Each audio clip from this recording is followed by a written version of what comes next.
Hola, ¿cómo están? Hoy vamos a seguir con la guía de biología. Nos habíamos quedado en la evolución de los sistemas respiratorios. Todo este audio es sobre el sistema respiratorio, sus partes y sus funciones. Empezamos.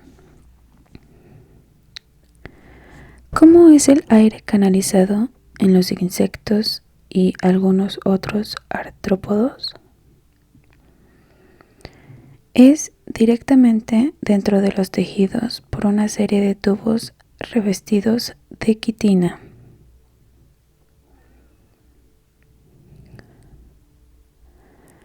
Siguiente. ¿Cuál es la diferencia entre las branquias y los pulmones? Las branquias usualmente son superficies evaginadas, mientras que los pulmones son cavidades o superficies invaginadas. Siguiente pregunta. ¿Cómo funcionan las branquias de los peces? Los vasos de la circulación están dispuestos de modo tal que la sangre es bombeada a través de ellos en dirección opuesta a la del agua que contiene oxígeno, en una disposición de contracorriente que da como resultado una transferencia de oxígeno a la sangre, mucho más eficiente que si ésta fluyese en la misma dirección que el agua.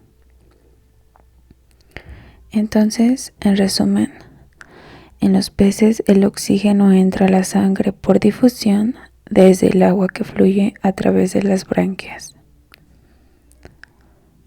Siguiente pregunta. ¿Qué son los pulmones? Los pulmones son cavidades internas desde las cuales el oxígeno contenido en el aire pasa al torrente sanguíneo. ¿Cuáles son los tipos de sistemas respiratorios en los animales? Tenemos principalmente 4, que son: el primero es en la piel. En muchos organismos pequeños, desde protistas hasta lombrices de tierra, el intercambio gaseoso se produce a través de toda la superficie corporal. El segundo, que también es por parte de la piel. Y en este caso, en los gusanos planos, el intercambio gaseoso se produce a través de la superficie de un cuerpo plano. El siguiente es las branquias externas. Las branquias externas, como las de los gusanos en estos organismos, el intercambio gaseoso habitualmente ocurre también a través del resto de la superficie corporal. El siguiente son las branquias internas. El mecanismo de ventilación impulsa el agua sobre las superficies branquiales altamente vascularizadas, como en el caso de los peces. Después sigue la tráquea. El intercambio gaseoso en los extremos terminales de los tubos traqueales, que se ramifican a través del cuerpo y penetran en todos los tejidos, es característico de los insectos. Y finalmente está el sistema de los pulmones. Los pulmones, presentes en todos los vertebrados que respiran aire y en algunos invertebrados, como los caracoles terrestres. Siguiente pregunta. ¿Qué es la hematosis? Es el intercambio de CO2 y de O2 en función de sus diferencias de presión entre la sangre y la cavidad alveolar, a través de una membrana constituida por la pared del alveolo y la del capilar. Seguimos con el sistema respiratorio humano. Describe el proceso de respiración de los humanos. Primero, el aire entra a través de la nariz o de la boca y pasa a la faringe. Entra en la laringe y sigue hacia abajo por la tráquea, bronquios y bronquiolos hasta los alvéolos. Después de los pulmones, los alvéolos, de los que hay aproximadamente 300 millones en un par de pulmones, son los sitios de intercambio gaseoso. Finalmente, el oxígeno y el dióxido de carbono difunden a través de la pared de los alvéolos y de los capilares sanguíneos. ¿Cómo fluye la respiración en el habla? El aire que pasa a través de las cuerdas vocales al respirar las hace vibrar y esto causa los sonidos del habla. ¿En qué consiste el intercambio de los gases por difusión? Se lleva a cabo debido a diferentes presiones parciales de oxígeno y de dióxido de carbono en el alvéolo y el capilar alveolar. ¿Cuál es el mecanismo de la respiración? Inhalamos contrayendo el diafragma en forma de cúpula, que aplana y alarga la cavidad torácica, y contrayendo los músculos intercostales, que empujan la caja torácica hacia arriba y hacia afuera. Estos movimientos agrandan la cavidad torácica. Dentro de ella disminuye la presión y el aire entra a los pulmones.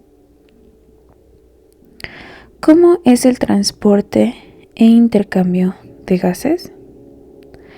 El intercambio de gases entre los espacios alveolares y los capilares, la función del aparato respiratorio es mover dos gases, el oxígeno y el dióxido de carbono.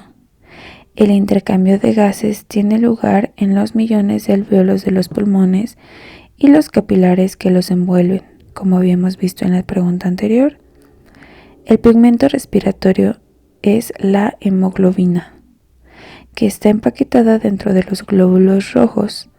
En los moluscos y en los artrópodos, la hemocianina, que contiene cobre en lugar de hierro, es el pigmento respiratorio más común. Para la hemoglobina humana de un adulto normal, a distintas presiones parciales de oxígeno, es a 38 grados centígrados y a un pH normal. ¿Qué es la mioglobina? La mioglobina es una heteroproteína muscular, estructuralmente y funcionalmente muy parecida a la hemoglobina. La mioglobina suministra una reserva adicional de oxígeno a los músculos activos. ¿Cómo es la regulación de la ventilación en la respiración? Es controlada por el sistema nervioso que ajusta la frecuencia y la amplitud de la respiración y expiración, de acuerdo con las demandas del organismo. Lo hace de tal manera que las presiones del oxígeno y del dióxido de carbono en la sangre arterial casi no se alteran. Entonces, la regulación en la ventilación es controlada por el sistema nervioso que ajusta la frecuencia y la amplitud de la inspiración y expiración de acuerdo con las demandas del organismo. El centro respiratorio también se encuentra bajo la influencia de estructuras nerviosas superiores como la protuberancia y el mesencéfalo y la corteza cerebral que permiten el control voluntario de la ventilación. Siguiente pregunta. ¿Cómo es la modulación química en la ventilación? Existen quimiorreceptores centrales y periféricos que monitorean los parámetros sanguíneos asociados a la respiración, la presión parcial del oxígeno, la PO2, arterial, la presión parcial del dióxido de carbono en la sangre arterial, la PCO2 y el pH plasmático. Muy bien, hasta aquí quedan las preguntas de la guía sobre el sistema respiratorio. Ya se había iniciado este tema en el audio anterior y vamos a continuar en el siguiente audio con la energía y el metabolismo, que comprenden todo lo relacionado con la circulación. Hasta la próxima.